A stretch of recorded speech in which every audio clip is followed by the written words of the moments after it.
മറ്റേ ഒമ്പർലൂല് വരെ നമ്മളെ കുറ്റം പറയാറുണ്ട്. പിന്നെ സന്തോഷ് പണ്ഡിറ്റ് കാര്യം പിന്നെ പറയണം.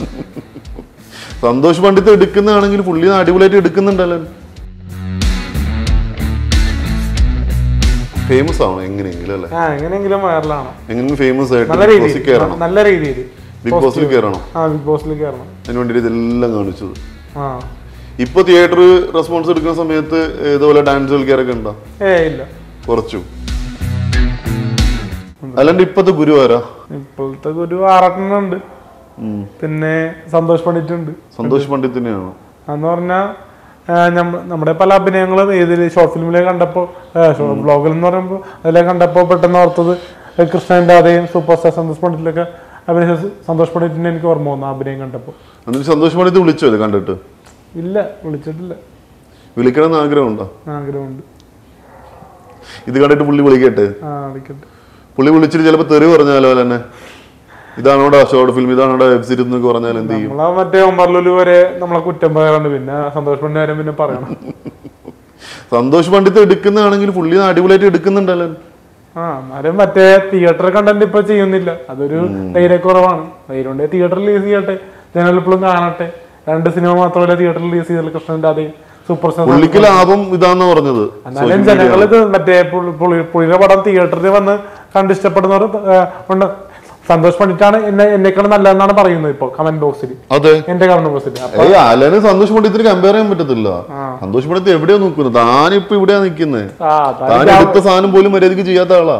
എന്നാലും പുള്ളിക്ക് തിയേറ്ററിൽ എന്തുകൊണ്ട് ഒരാഴ്ച കളിക്കാൻ പറ്റുന്നില്ല? തിയേറ്റർ വേണ്ടെന്ന് പുള്ളിക്ക് ലാഭം യൂട്യൂബ് സോഷ്യൽ മീഡിയ ഒക്കെയാന്ന് പറഞ്ഞത്. എന്നാലും ഈ 5 ലക്ഷം കൊണ്ട് പുള്ളി നല്ല പൈസ ഉണ്ടാക്കിയില്ലേ തിയേറ്ററിൽ കളിപ്പിച്ചിട്ട്? എന്നാലും പുള്ളിയുടെ ആയിട്ടുള്ള സംഭവങ്ങള് സിനിമാക്കാര് വില വെക്കുന്നില്ല ഇന്നും. മനസ്സിലായോ? സിനിമാക്കാര് അമ്മാ സംഘടന അടുപ്പിച്ചിട്ടില്ല പുള്ളിനെ. അതൊരു മൈനസ് പോയിന്റാ. പുള്ളി അങ്ങനെ ലക്ഷ്യമിട്ടാണ് സിനിമയിലേക്ക് ഇറങ്ങി തിരിച്ചത്. പുള്ളിനെ സിനിമാക്കാർ അംഗീകരിക്കും. ഒരു മാസ്റ്റർ പീസ് എന്ന സിനിമയെ മാത്രമേ സന്തോഷ് പണ്ഡിറ്റ് അഭിനയിച്ചിട്ടുള്ളൂ. ബാക്കി ഇപ്പൊ ഒരുപാട് സിനിമ ഇറങ്ങുന്നുണ്ട്. ഒരു ക്യാരക്ടർ ത്രൂ ഔട്ട് വേഷങ്ങളൊന്നും കിട്ടുന്നില്ല. അപ്പൊ അതൊക്കെ ഒരു പോരായ്മയല്ലേ?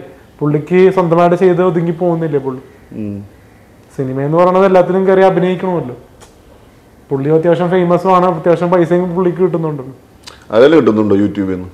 എനിക്ക് അത് എന്റെ ടെക്നിക്കൽ സൈഡ് അറിയാത്തോണ്ടൊന്ന് പഠിച്ചു വെക്കണത്, ഒന്ന് സ്റ്റഡി ചെയ്യാനുണ്ട് അതിനെപ്പറ്റി. അപ്പൊ ഇതൊരു പൈസ ഉണ്ടാക്കിയിട്ടില്ല. മോണിറ്റൈസ് ആയിട്ടുണ്ട്, അതൊന്ന് റെഡിയാക്കി എടുക്കണം. ഈ തലതെറിച്ചവന് റസാഖ് മട്ടാഞ്ചേരിയുടെ യൂട്യൂബിലാണല്ലോ പോകുന്നത്. റസാഖ് മട്ടാഞ്ചേരിയുടെ യൂട്യൂബില്. അതിൽ കിട്ടുന്നുണ്ടോ പൈസ? അതില് മോണിറ്റൈസ് സെറ്റ് ചെയ്യാനുണ്ട് കുറച്ചുകൂടി. ആയിട്ടില്ല. നമുക്ക് മറ്റേ എയറിലേക്ക് എത്തിക്കാം. നമുക്ക് പൈസക്ക് പിന്നെ മതിയല്ലോ. ഫേമസ് ആണോ എങ്ങനെയെങ്കിലും അല്ലേ? എങ്ങനെയെങ്കിലും വൈറലാണ്. എങ്ങനെയെങ്കിലും ഫേമസ് ആയിട്ട് നല്ല രീതിയിൽ ബിഗ് ബോസിൽ കയറണം. ബിഗ് ബോസിൽ കയറണം. അതിന് വേണ്ടി ഇതെല്ലാം കാണിച്ചത്. ഇപ്പൊ തിയേറ്റർ റെസ്പോൺസ് എടുക്കുന്ന സമയത്ത് ഇതുപോലെ ഡാൻസ് കളിക്കാരൊക്കെ ഉണ്ടോ? ഇല്ല, കുറച്ചു. ഏതോ ബുള്ളറ്റ് ഡയറീസ് എന്ന പടത്തിൽ മാത്രം പറഞ്ഞപ്പോ പെട്ടെന്ന് ചെയ്തു. മഞ്ചാടിക്കുരി മീഡിയയിൽ ഉണ്ടായിരുന്നു ഡാൻസ്.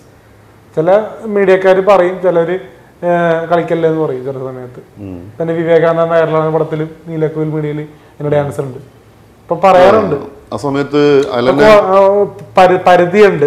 4 മാസം 3 മാസം കഴിഞ്ഞിട്ട് കളിപ്പിക്കും, അങ്ങനെയൊക്കെ ഉണ്ട്.